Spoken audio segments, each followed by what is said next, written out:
பரமக்குடி சட்டமன்ற தொகுதி நிலவரம் ஒரு விரிவான பார்வை. சுமார் 2,33,000 வாக்காளர்களை கொண்டது இந்த தொகுதி. பிரதான தொழில் விவசாயம் மற்றும் வர்த்தகம். வைகை ஆற்றின் கடைமடை பகுதியான இங்கு விவசாயத்திற்கு தேவையான தண்ணீர் முறையாக வந்து சேராதது பல தசாப்த கால பிரச்சனையாக உள்ளது.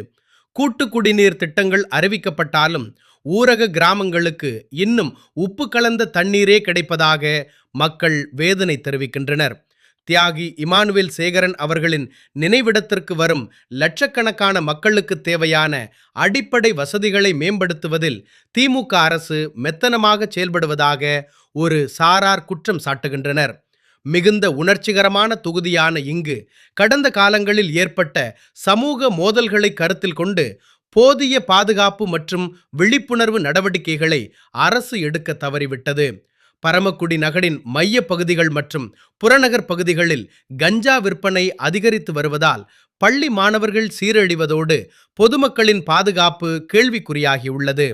ஆளுங்கட்சியினரின் நிழல் ஆதரவுடன் இந்த புழக்கம் நடப்பதாக எதிர்க்கட்சிகள் குற்றம் சாட்டுகின்றன. பரமக்குடி நகராட்சி பகுதிகளில் பாதாள சாக்கடை திட்டம் முறையாக பராமரிக்கப்படாததால் கழிவுநீர் வைகை ஆற்றில் கலப்பது சுகாதார சீர்கேட்டை ஏற்படுத்தியுள்ளது. அரசு மருத்துவமனையில் போதிய மருத்துவர்கள் மற்றும் ஸ்கேன் வசதிகள் இல்லாததால் அவசர சிகிச்சைக்கு மதுரைக்கு ஓட வேண்டிய அவலம் இன்னும் நீடிக்கிறது.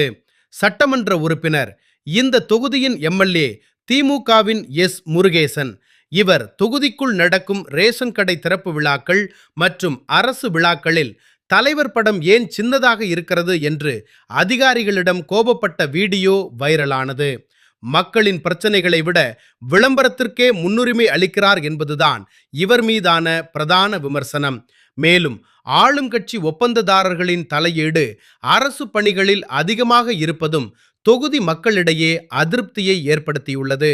குடிநீர் பிரச்சனை, சாலை சீர்கேடு, போதைப்பொருள் அதிகரிப்பு என அனைத்தும் சேர்ந்து மீண்டும் திமுக வேண்டுமா என்ற கேள்வியை பரமக்குடி மக்கள் மத்தியிலும் எழுப்பியுள்ளது.